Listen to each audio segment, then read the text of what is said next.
Olá, seja bem-vindo ao Dizendo Tudo desta segunda-feira. Veja agora os destaques de hoje.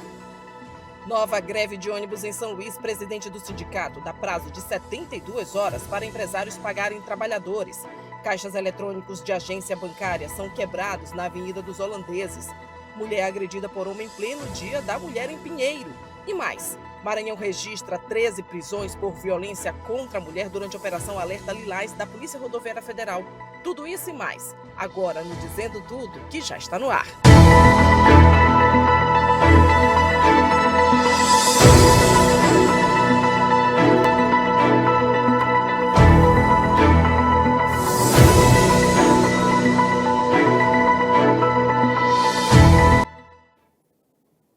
Olá, muito boa noite para você. A capital maranhense vai poder voltar a enfrentar uma greve de ônibus na próxima quinta-feira. Esse alerta foi feito pelo presidente do Sindicato dos Rodoviários, Marcelo Brito, e o dirigente sindical afirmou que algumas empresas do sistema de transporte coletivo ainda não realizaram o pagamento dos valores acordados recentemente entre trabalhadores e empresários. Segundo ele, o sindicato decidiu conceder um prazo de até 72 horas para que as empresas regularizem a situação.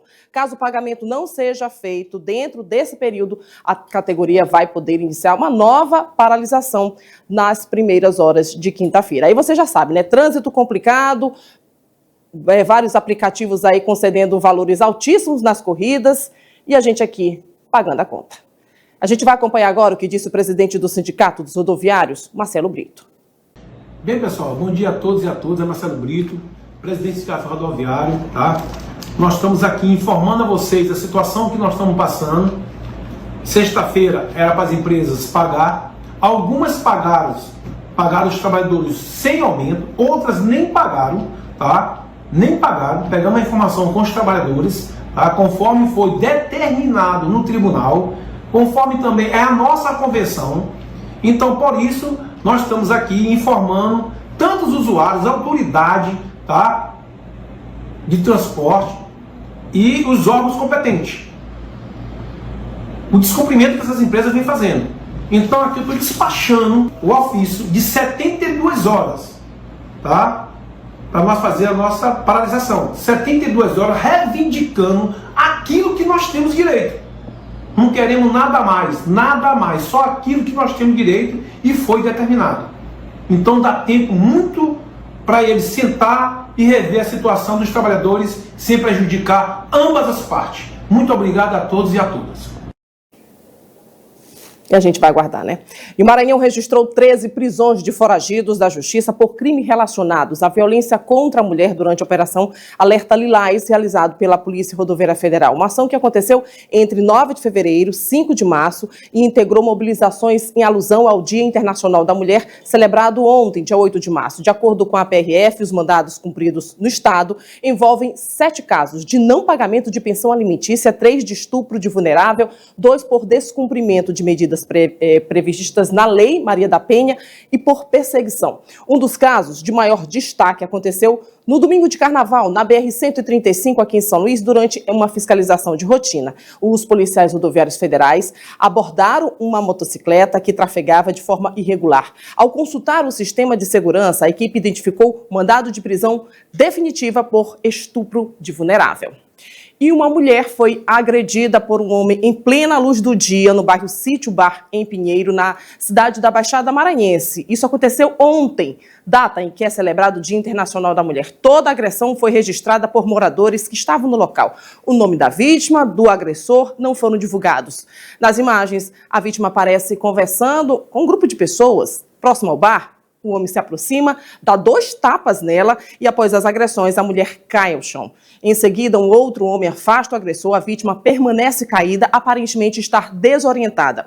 Logo depois, um homem tenta ajudar a levantar a mulher, mas ela continua no chão. Enquanto isso, do outro lado do bar, alguns homens que estavam no estabelecimento iniciam uma briga com o agressor, outras pessoas se aproximam para tentar conter essa confusão. Enquanto a vítima ainda permanecia caída. De acordo com a delegacia da Polícia de Pinheiro, a mulher não registrou boletim de ocorrência. Agora a gente gira com a informação, a gente fala sobre ação municipalista realizada então para avançar com obras de pavimentação aqui na Grande Ilha. No bairro Alto Turu, na região da Grande Ilha, equipes trabalham na execução de novas frentes de pavimentação em São José de Ribamar. As obras fazem parte da agenda municipalista do governo do Maranhão, que leva a infraestrutura para as ruas e avenidas da cidade. E seu Pereira, que mora há mais de 20 anos na região, já fala das mudanças. Uma bênção que Deus nos está nos dando, sabe? Nós estamos aqui há 27 anos nessa agonia. E graças a Deus, ao governador Brandão, vai tirar o povo da lama. Vai nos dar dignidade. O serviço inclui preparação e nivelamento do solo, instalação de meios-fios e assentamento de blocos de concreto que garantem mais resistência e durabilidade às vias. Só desse serviço de bloqueteamento a gente vai atender diversas ruas em diversos bairros aqui de São José de Ribamar. Essa primeira etapa são 4 quilômetros e finalizando ela a gente vai avançando em outros bairros. Uma das vias contempladas é a rua Agente Santos, no bairro Parque Jair. No local serão mais de 400 metros de pavimentação, melhorando o acesso a moradores, pedestres e motociclistas. Essas ruas aqui elas não tinham pavimentação, e uma pavimentação em bloquete é uma pavimentação que ela é bem durável, vai melhorar bastante a mobilidade aqui do pessoal do bairro. A gente já fez a terraplanagem, fizemos o corte do terreno para colocar no grade de projeto. Os blocos já estão sendo colocados no local e estamos espalhando os meio-fios ao longo da via para iniciar a pavimentação. E olha, todos os 3 caixas eletrônicos de uma agência do Bradesco foram encontrados quebrados na Avenida dos Holandeses, aqui em São Luís. Eu vou dar, então, os créditos dessas imagens que foram feitas pelo repórter Juvencio Martins, de uma emissora vizinha. Os caixas tiveram as telas e teclas quebrados. Há suspeita de que a ação teria sido para tentar acessar dinheiro dos caixas. Não há informações sobre o que foi usado para quebrar os equipamentos. Esses equipamentos estão danificados desde a noite de domingo. A gente vai para o intervalo, é rapidinho, a gente volta daqui a pouquinho aqui com Dizendo Tudo. A gente traz imagens agora ao vivo da Avenida Castelo Branco, no bairro do São Francisco, agora em São Luís. Tempo nublado nesta segunda-feira, 27 graus e pode chover ainda nesta noite. A gente volta já já.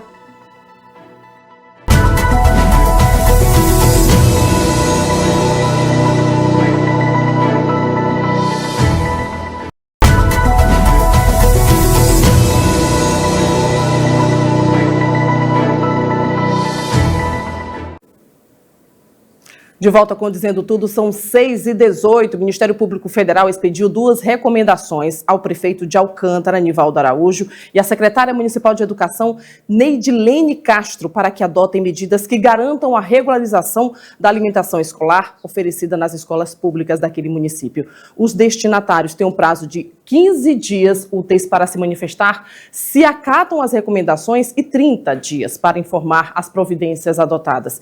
Recomendações que foram expedidas após a identificação de falhas no cumprimento do cardápio e na execução do Programa Nacional de Alimentação Escolar. O levantamento foi realizado em unidades escolares vistoriadas por meio do Programa Ministério Público pela Educação, que fiscaliza a qualidade da educação pública básica, isso em todo o país. Agora, falando de um problema que dói no bolso. Os postos de combustíveis já começam a exibir os preços com aumento, a desculpa do reajuste ser resultado da guerra. Desde o início da guerra, entre os Estados Unidos, Irã, no Oriente Médio, o preço do petróleo ultrapassou $100 por barril, atingindo o maior nível desde fevereiro de 2022, quando começou o conflito entre Rússia e Ucrânia. A alta acontece em meio à intensificação das tensões que envolvem países e rotas estratégicas para a produção e transporte também do petróleo e gás.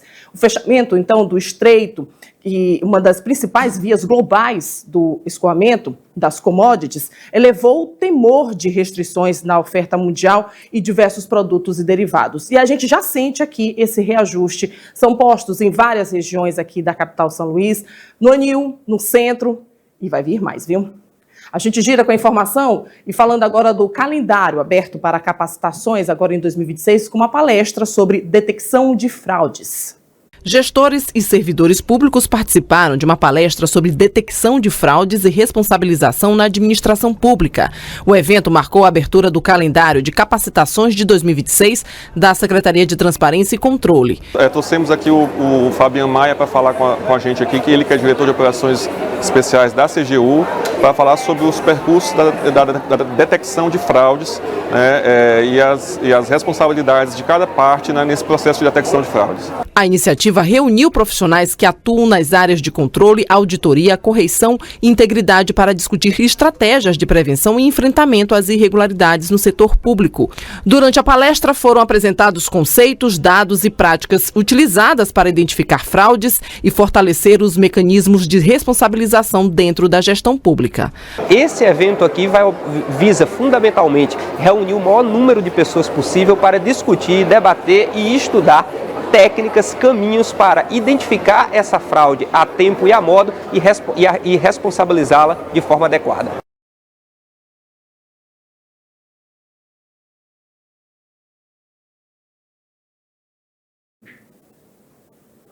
O Instituto Evaldo Lodge, no Maranhão, está com 127 vagas de estágio disponíveis em todo o estado. As oportunidades estão distribuídas nos municípios de São Luís, São José de Ribamar, Imperatriz, Açailândia, Balsas e Itapecuru-Mirim, com bolsas que variam de R$ 525 a R$ 1.151. Vagas que são destinadas a estudantes dos níveis médio, técnico e superior. De acordo com o IEL, o programa de estágio desenvolvido pela instituição é uma das principais portas de entrada de estudantes no mercado de trabalho. Mais informações, acesse www.ielcarreiras.com.br. E agora falando da desburocratização, uma concessão de bolsas e simplificação de envio de documentos para universidades. A FAPEMA anunciou uma medida que simplifica a concessão de bolsas destinadas às universidades. A nova regra reduz a burocracia no envio de documentos e promete tornar mais ágil o processo de contratação de bolsistas, saindo de 9 para 4 documentos necessários. Através de avaliações internas, nós estamos criando um processo nosso de desburocratização dos nossos processos. E nós averiguamos que, à medida em que a gente diminui o número de documentos para a concessão de bolsas das universidades, que nós oferecemos às universidades, nós agilizamos o tempo em que essas bolsas são concedidas. Por isso, lançamos uma resolução justamente diminuindo de 9 para 4 documentos. Ou seja, os bolsistas das universidades públicas e privadas, FAPEMA, vão ter mais agilidade para receber essas bolsas. A mudança foi formalizada pela resolução que atende a uma demanda da comunidade acadêmica por processos mais rápidos e eficientes. Com a nova norma, o número de documentos exigidos no sistema PRONAGE caiu de 9 para 4, facilitando a submissão pelas instituições de ensino superior. Agora, as universidades passam a ser responsáveis pela guarda da documentação completa dos bolsistas, enquanto o sistema da Fundação recebe apenas os arquivos essenciais para a concessão da bolsa. A expectativa é que a medida dê mais celeridade ao processo e fortaleça a produção científica no Maranhão. É um processo que já está acontecendo aqui, ela faz parte de um processo geral. Nós estamos melhorando o nosso sistema, que é o Patronage, estamos lançando o Patronage 2.0 e na medida em que os documentos são quase todos digitalizados, tende a ser tudo mais rápido.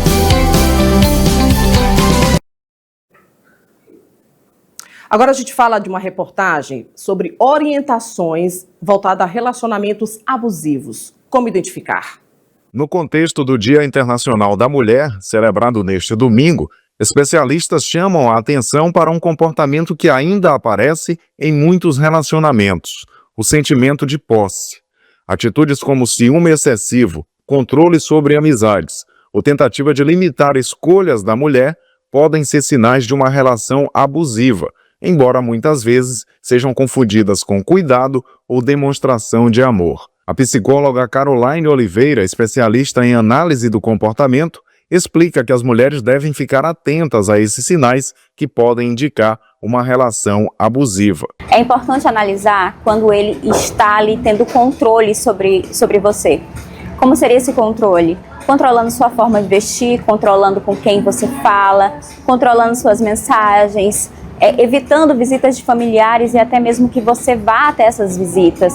Então é interessante que você fique atento a esses detalhes, porque é um sinal de controle que não é saudável e ali está fugindo da margem. A especialista explica que demonstrações de cuidado e amor fazem parte da relação, mas até para isso deve haver limites, não podendo passar para uma situação excessiva. O excesso de cuidado seria nada mais nada menos do que começar a ditar tudo que você irá fazer. esse excesso de ciúmes descontrolado, com quem você deve falar, com quem você não deve falar. São coisas que você precisa ter esse controle e ficar atenta a esse tipo de postura. Principalmente quando ele limita você até mesmo no mercado de trabalho para você não trabalhar e cuidar dos seus filhos, deixar a sua vida anterior para viver somente em torno da vida dele. Isso é um excesso de cuidado, porque ele passa a ideia de que irá te proteger, mas na realidade está virando uma outra coisa que não é interessante e principalmente pode afetar a tua saúde mental. Observando esses comportamentos, é importante conversar com o parceiro para buscar uma solução. Não tendo entendimento, é essencial refletir se vale a pena continuar naquela relação abusiva. Um levantamento da Secretaria de Segurança Pública do Maranhão aponta que o estado registrou 68 casos de feminicídio em 2024 contra 51 no ano anterior. Em 2026, apenas entre janeiro e fevereiro, foram registrados 3 casos consumados e 25 tentativas. No mesmo período do ano passado, foram 8 feminicídios e 20 tentativas. E no mês dedicado a elas, algo que capacita elas, que insere a mulher em locais, às vezes, muitas vezes, inclusive, ocupados apenas pelos homens.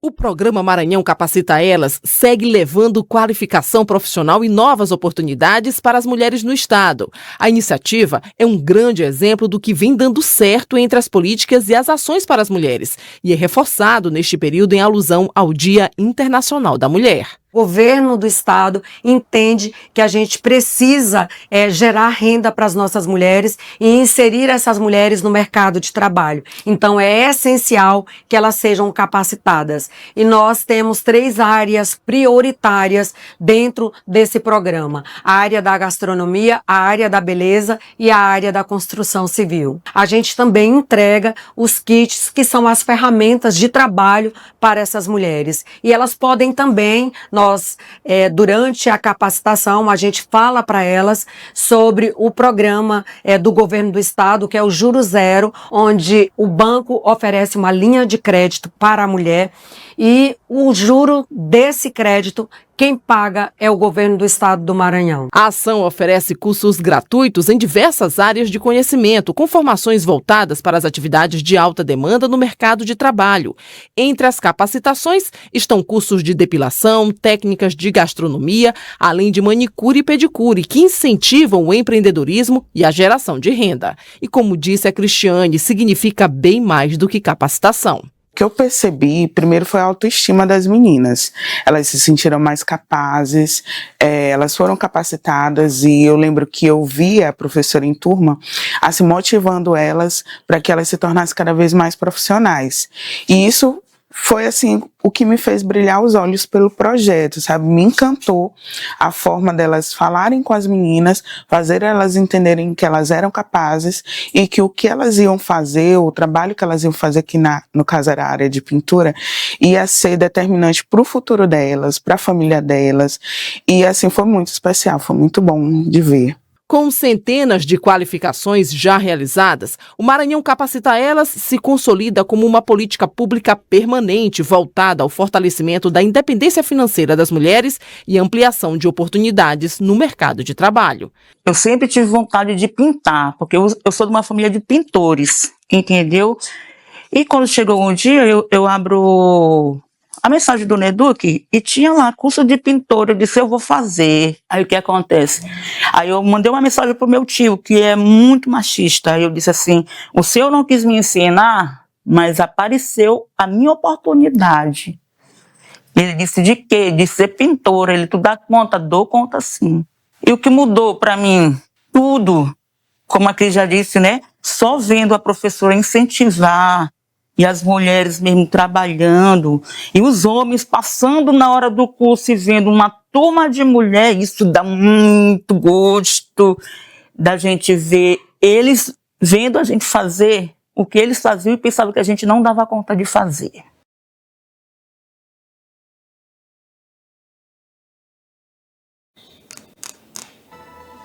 Lindas, né? Muito bonitas. E assim a gente encerra o Dizendo Tudo de hoje, dando parabéns às mulheres. Foi ontem, mas vai ser sempre, hein? Você sabe disso. E a gente encerra com imagens ao vivo agora, do tempo aqui em São Luís. Muita chuva ali na região do São Francisco, deve chegar também no seu bairro, são 6h30. A gente volta amanhã, lembrando que Hora News, com ele, Análio Júnior, meio-dia. Não esqueça, a gente volta amanhã às 18 horas. Espero você aqui. Até lá. Tchau.